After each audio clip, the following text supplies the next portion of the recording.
é necessário que façamos alguma discussões ou alguma análise, uma reflexão do quão anacrônico e ultrapassado é hoje os terrenos de marinha.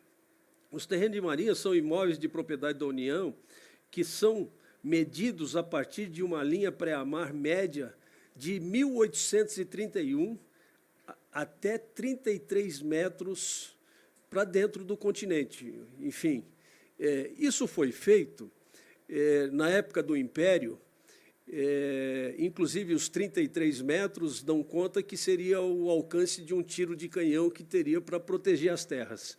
E o outro argumento é que precisaria de uma área para que o Império pudesse utilizar para colocar suas forças e defender, então, a coroa.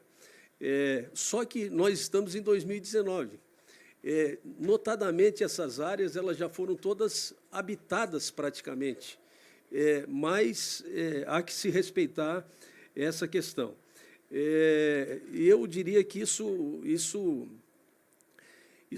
é um absurdo que a sociedade e as pessoas atingidas por essas áreas possam estar sofrendo até hoje as consequências da insegurança do seu patrimônio, dos seus imóveis e das suas propriedades. Porque uma hora são proprietários, outra hora o proprietário é a União quer demarcar, avança nas propriedades e cria uma insegurança jurídica e proporciona uma inquietação impressionante nas pessoas que detêm essas áreas. Bem, além dessas áreas ao longo da costa, também são consideradas terrenos de marinha os rios, os lagos, como bem mencionou Vossa Excelência, que tem esse tipo de problema.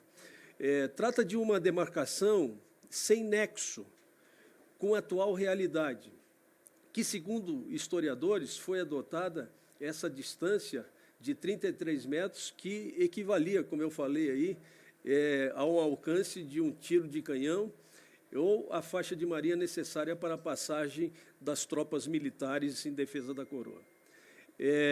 Ambas tinham o objetivo de garantir a defesa e a segurança do reino, e que se fazia sentido em 1831, mas não faz mais sentido hoje, em 2019.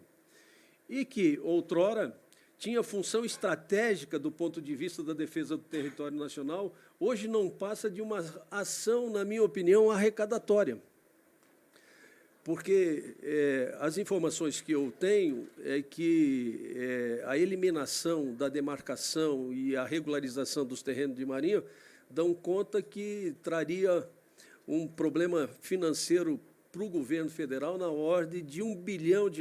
Não 1 bilhão, mas chegando quase a R$1 bilhão por ano. Ora, realmente, um país que nós estamos com uma crise financeira sem precedente nas suas histórias, abrir mão desse recurso, mas há que se encontrar outras formas para resolver essa questão e esse problema que, na minha opinião, é muito grave. Portanto, a existência desse instituto prejudica a economia local e traz insegurança jurídica aos proprietários que ocupam esses espaços, onerando as famílias, as empresas, com incidência do tributo a título de taxa de ocupação e também do conhecido laudêmio. Do ponto de vista da administração municipal, trago aqui um exemplo de quem foi administrador de Florianópolis por 8 anos consecutivos. Florianópolis tem 172 quilômetros de orla marítima, abrigando mais de 40 praias, que, diga-se de passagem, são uma das mais belas do país, e a capital catarinense possui uma vasta diversidade ambiental, atraindo milhares de turistas do mundo inteiro, especialmente do Mercosul, mas é impedida de desenvolver plenamente a sua vocação turística por conta desse instituto. Nada pode ser feito senão com autorização da União, processo que leva, muitas vezes, décadas para ser resolvido. É a teoria do fracasso, né? O amargo do fracasso das instituições e das civilizações e de nós, representantes da sociedade como um todo. Voltando ao tempo ainda um pouquinho, ainda no que se refere à cidade de Florianópolis, a existência de um único porto abastecia e levava as riquezas da ilha que motivou que a maior concentração urbana passasse a fixar na parte da Bahia Norte e da Bahia Sul, onde hoje é a sede do município. Como a parte plana desse espaço territorial da ilha era pequena, houve a necessidade de expandir essa parte plana, o que motivou que se avançasse na chamada área submersa da Bahia, mediante onerosas obras de grandes aterros, conhecidos hoje como o Aterro da Bahia Sul e o Aterro da Bahia Norte e o Aterro do Continente. Essas obras foram realizadas, para os senhores perceber, com elevado custo financeiro para o Estado de Santa Catarina e, principalmente, para os municípios, especialmente o município de Florianópolis, que um desses aterros, inclusive, que é a Beira-Mar Continental, foi feita e foi realizada na minha administração, quando era prefeito da cidade. Nesse caso, com financiamentos externos e com pesadas contrapartidas financeiras. E, por incrível que possa parecer, após concluídas essas obras, esses aterros passam automaticamente ao domínio da União, acrescidos de terra de marinha. Portanto, do ponto de vista do contribuinte, há uma insegurança jurídica absurda e uma bitributação também escancarada, tendo em vista que o morador paga, primeiro, o IPTU municipal e o laudeme para a União, nos casos de transferência onerosa de domínio útil, o IPTU municipal e a taxa de ocupação para a União, além do fórum, que é cobrado anualmente pelo uso do imóvel sob o regime de aforamento, uma espécie de contrato estabelecido com a União. E, para causar ainda mais perplexidade, em 2001, surge uma orientação normativa ou uma instrução normativa, a qual o deputado Fruit se referiu, que aumenta a interpretação das quais áreas são consideradas terrenos de marinha e seus acrescidos. Porque terreno de marinha, originalmente, seria os 33 metros da orla. Diga-se de passagem, hoje precisa-se fazer um reestudo e uma nova análise dessa questão, porque tem muitas áreas que o mar avançou e o terreno que era terreno de marinha não é mais terreno de marinha. E tem muitas áreas que foram acrescidos de terreno de marinha que hoje também não são mais terreno de marinha se considerarmos a linha pré-mar de 1831.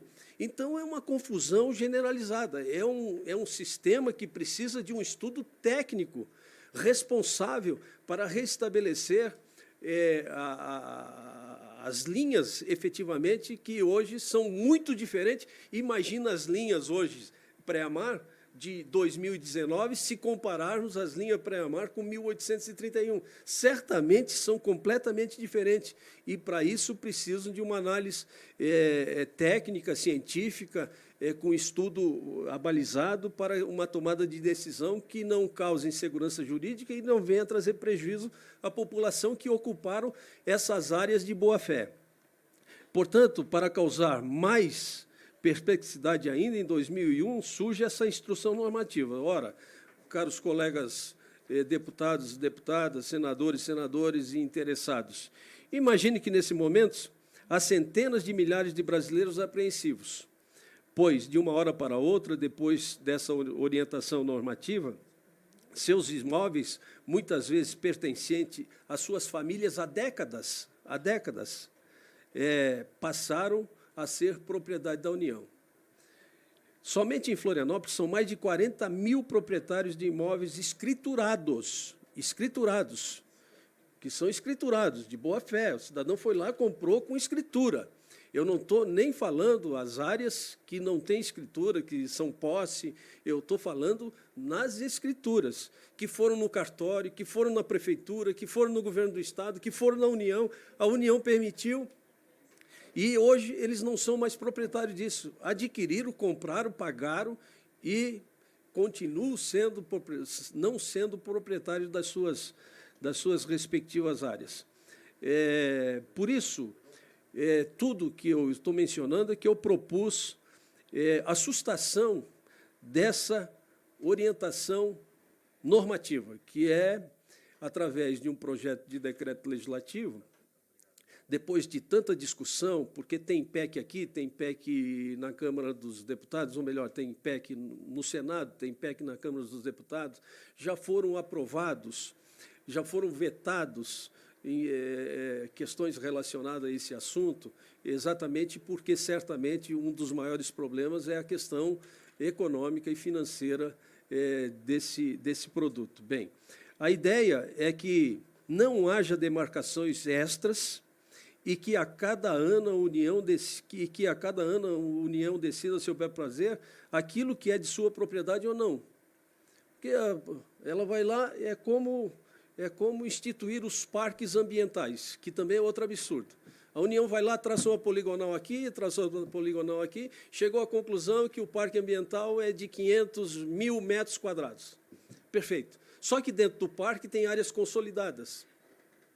E a União não indeniza, não chama as propriedades, simplesmente proíbe eles de atuarem nas suas propriedades, que são milenares. Eu quero aqui exagerar, são milenares, são proprietários milenares, décadas e dezenas e centenas de anos são proprietários e não pode mais fazer nada, a União não faz mais nada e fica esse imbróglio, como nós temos aí o Parque Nacional de São Joaquim, que é uma briga, que tem uma PEC também, que está agora aqui no Senado, na Comissão de Meio Ambiente, tentando regulamentar essa questão. Tem o Parque de Brasília aqui, tem a Floresta Nacional, que tem uma região, quando foi criado o parque, tem uma região consolidada de não sei quantas mil famílias, que áreas ocupadas, consolidadas, e que estão dentro do parque, e que o governo do Distrito Federal não pode fazer nenhuma intervenção lá. Não pode levar água, não pode levar esgoto, não pode levar energia, não pode levar arruamento, não pode fazer nada, porque está num parque nacional. Ora,